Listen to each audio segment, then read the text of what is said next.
Malaking pagkakamali lang ang nagawa ni Putin.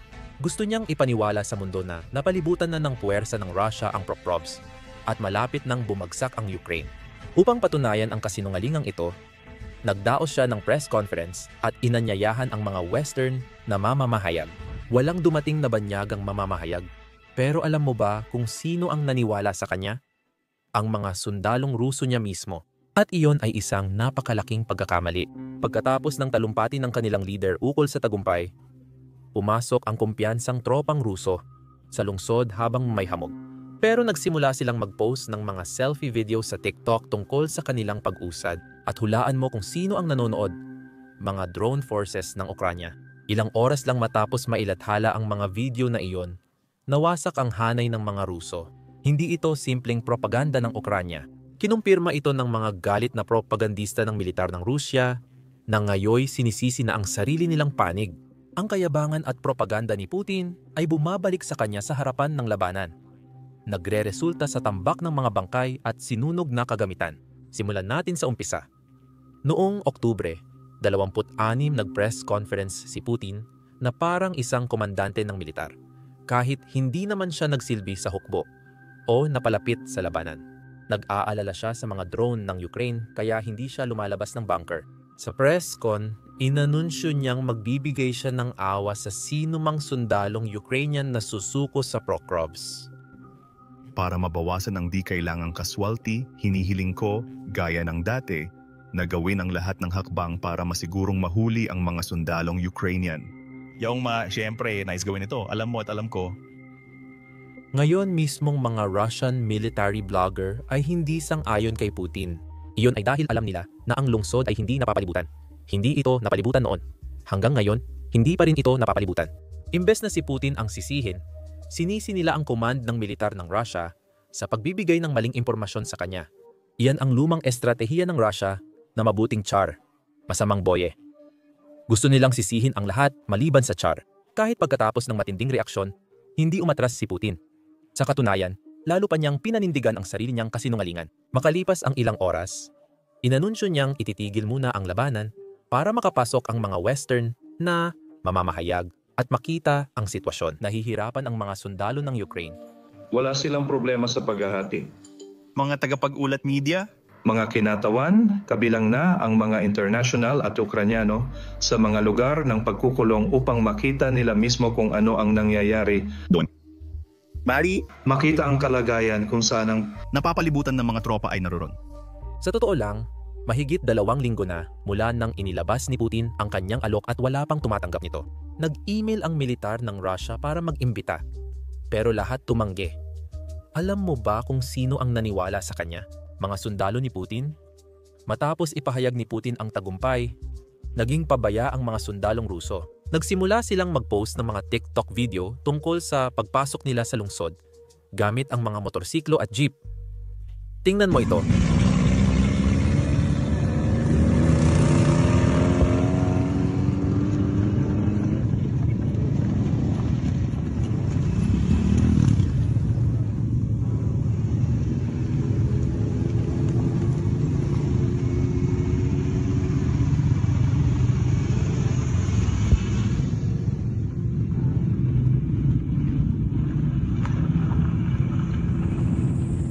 Nang lumabas ang video, maraming nagsabi online na parang Mad Max ito. Para sa akin, mas kahawig ito ng Islamic State of Iraq and Syria. Mga nakamotorsiklo na may AK, 47. Pero hindi natakot ang mga Ukrainians nang makita ang video na iyon. Natuwa pa sila nang malaman kung saan galing ang kuhang ito. Isang oras matapos i-post, nakatanggap ng regalo ang mga Ruso mula sa drone ng Ukraine. Panoorin ang ulat na ito. At gusto kong linawin para sa lahat, galing ito sa isang propagandistang Ruso na nagbabalita tungkol sa digmaan na ito. Itong taong ito ay talagang makaruso. Paalala lang bago ko ito basahin. Nasa wikang Ruso ito at ginamitan ng automatikong pagsasalin, kaya may mga mali sa gramatika.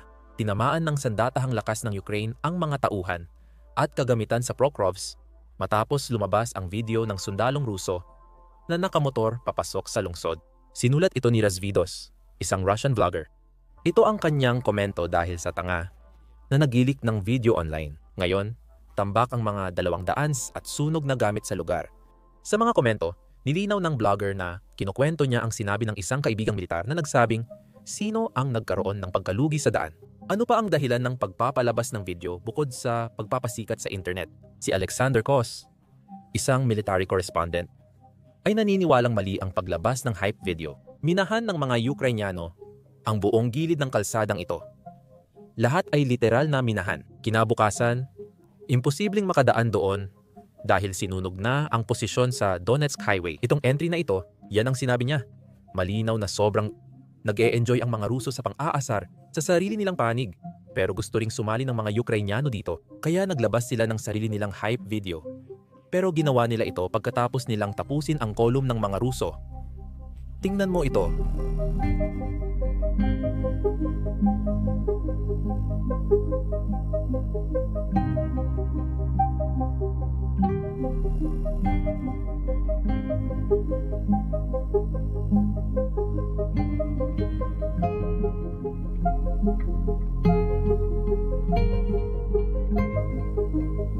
Ngayon, ang malinaw na tanong ko ay, paano nahanap ng Ukraine ang lokasyon nito?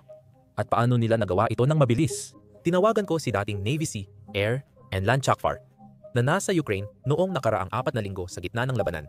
Ipinaliwanag niya kung paano ito gumagana. Hindi ito sikreto, normal lang, mga tulad ko lang ang hindi nakakaalam. Bago ko ipaliwanag, ipapakita ko muna kung gaano kahirap ang supply ng mga sundalong Ruso sa harap ng labanan. Kamakailan, isang piloto ng Ukrainian Air Force ang nagbagsak ng 2 glide bomb sa rutang supply ng mga Ruso patungong lungsod, ayon sa ulat. Nasira ng pag-atake ang ruta kaya hindi na madaanan ng magagaan na sasakyan. Isa ito sa mga pangunahing daan kung saan nakakapasok ang mga sundalong Ruso sa lungsod at isa rin ito sa mga pangunahing rutang ginagamit ng Russia para maghatid ng supply sa lahat ng sundalong lumalaban sa harapan ng lungsod. Mabilis lumalala ang sitwasyon ng mga sundalong Ruso na naputol ang koneksyon. Tingnan ang ulat na lumabas noong linggo ng umaga. Ayon sa ulat, ang mga sundalong Ruso malapit sa Pokrovsk ay kumakain ng balat ng puno para hindi magutom, habang nakakaranas sila ng sistematikong pangingikil, pandarambong, at karahasan mula sa mga komandante na nagpapadala ng marami sa kamatayan at pumapatay ng mga itinuturing na sagabal. Para sa di nakakaalam, ang balat ng puno ay panlabas na bahagi nito. At ito ngayon ay kinakain ng ilang sundalong Ruso. At ilang linggo lang ang nakalipas, nakita natin ang isang sundalong Ruso na nagsasalita tungkol sa kung paano siya napipilitang inumin ang sarili niyang ihi. Wala nang tubig sa unahan. Tingnan natin ang ulat na ito. Galing ito kay Vladimir na aktwal na ibinabahagi ang kanyang posisyon sa hukbong Ruso. Nag-record siya ng mga video na inilabas ng tiyahin niya. Natila para pilitin ang mga autoridad ng Russia na kumilos laban sa mga commander. Sa mga video, naglahad siya ng detalyadong kwento ng pang-aabuso sa kanilang unit na katulad ng ibang karanasan sa buong hukbong Ruso. Commander siya ng assault platoon. Ngunit marami na siyang sundalong nawala dahil sa kapabayaan ng mas mataas na commander, yung pagmamadali at lahat ng iyon. Sa video noong Setyembre 2025, sinabi niyang parang giniling na karne ipinapadala ang mga tao niya sa misyon, kalkulado at planadong walang makakaligtas. Bago ang pag-atake, inutusan siya ng mga commander na patayin ang 5 niyang tao, ngunit hindi niya ipinaliwanag kung bakit. Pero tumanggi ang taong ito na gawin iyon. Sabi rin niya na personal siyang nakatanggap ng ganoong utos mula sa isang tenyente na may tawag na Twilight. Pero tumanggi siyang sundin ito. Imbes na patayin ang sarili niyang tao, inanyayahan niya silang sumama sa pagsalakay para mabigyan sila ng tsansang mabuhay. Nakakalungkot na namatay pa rin silang lahat. Ipinapadala nila ang mga grupo sa dulo. Iyon ang harapan. Sinasabi nila na may pagkain pa raw doon, na nandoon daw ang lahat ng kailangan. Pagdating ng squad, wala namang tao o gamit roon. Wala ring eroplano o supply drone na ipinadala. Sabi nila hindi sila makalipad doon kahit kaya naman ng mga kakampi. Tapos, ginagawa nila ang lahat para hindi na mabuhay ang mga taong iyon. Pinadala kami sa storm. Ako lang ang nakaligtas. Siya man ay buhay pero malubha ang sugat. Mahaba ang video, mga 7 minuto. Sabi niya, mas nakakatakot pa ito kaysa sa Bakhmut. Pakiramdam ko parang ipinadala lang kami para mamatay. Sobrang kalokohan. Dinala lang nila kami sa wala. Mga batang lalaki, namamatay sila dito isa-isa. Tapos na ang lahat. Malinaw na napakasama ng sitwasyon na ito. Pero ganito talaga ang estratehiya ng mga Ruso. Kung iisa sentence ko lang. Umaasa ang Rusya na maubusan ng bala at drone ang Ukraine bago maubusan ng tao ang Rusya. Isang malungkot na realidad ito para sa mga batang lalaking Ruso na itinatapon sa unahan ng labanan. Dahil dito, maraming sundalo ang hindi nabibigyan ng pagsasanay. Dahil iniisip ng Rusya, ano pa ang silbi ng pagsasanay sa mga taong ito at paggastos ng pera para sanayin sila kung mamamatay rin naman sila agad-agad. Balik tayo sa original na video na parang hindi sinabihan ang mga sundalong ito na huwag mag-TikTok videos. Kaya tinawagan ko si dating Navy Sea, Air, and Land Chakfar na nagpaliwanag kung paano na geolocate ng Ukraine iyon. Pakinggan natin siya. Well, may malaking problema sa pagitan ng social media at operational security. And as ipapakita ko sa iyo kung paano nila na-triangulate ito habang tinitingnan natin.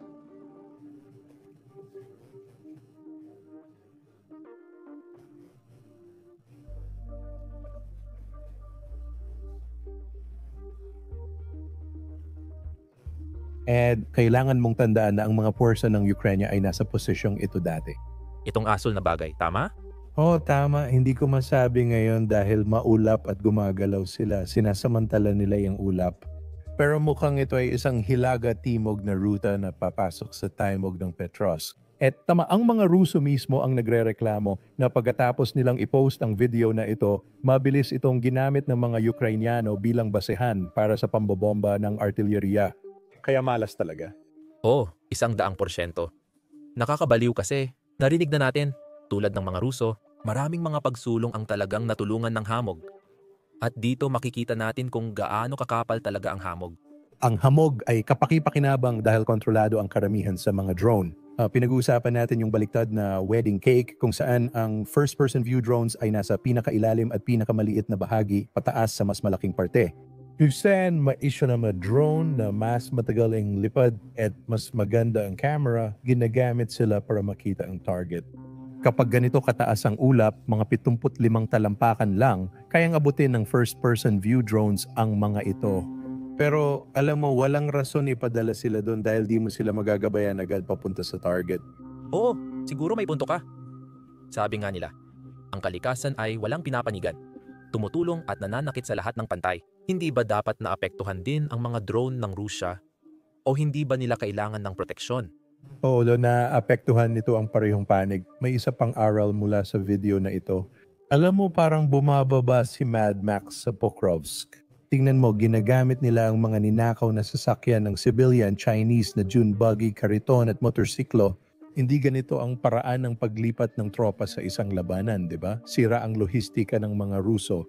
Gumagamit sila ng asno. May paparating na video tungkol dito. Literal na. Tinatangkang gumamit ng tupa. Sige, peke ito. Buti na lang natalo na ng Russia ang mahigit 5,000 na sasakyang logistical yung malalaking truck na Ural na ginagamit nila. Sinusunog ng Russia ang sarili nito.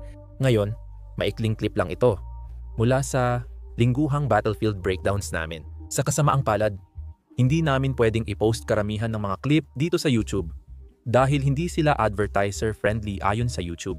Kaya gumawa kami ng sariling platform, Basics Insider. Ginawa namin ito mula umpisa, kaya wala kaming limitasyon. Hindi na namin kailangang i-blur ang drone footage dahil lang sa ayaw ng advertiser. Walang ads sa website, umaasa lang kami sa inyong suporta. Kaya ganoon, kung isa ka sa mga interesado sa mga video na tulad ng mga battlefield breakdown na ganito, siguradong bisitahin mo ang aming platform sa pamamagitan ng pagpunta sa basicsinsider.com. Pwede mong gamitin ang link sa description or QR code sa screen. Sa pag-sign up, mapapanood mo ang mga videos na wala sa YouTube. Mag-a-upload pa kami ng mas maraming videos bawat linggo. Sa panonood mo, sinusuportahan mo ang aming channel at coverage. Salamat! Ako si Sam, magkita tayo sa susunod.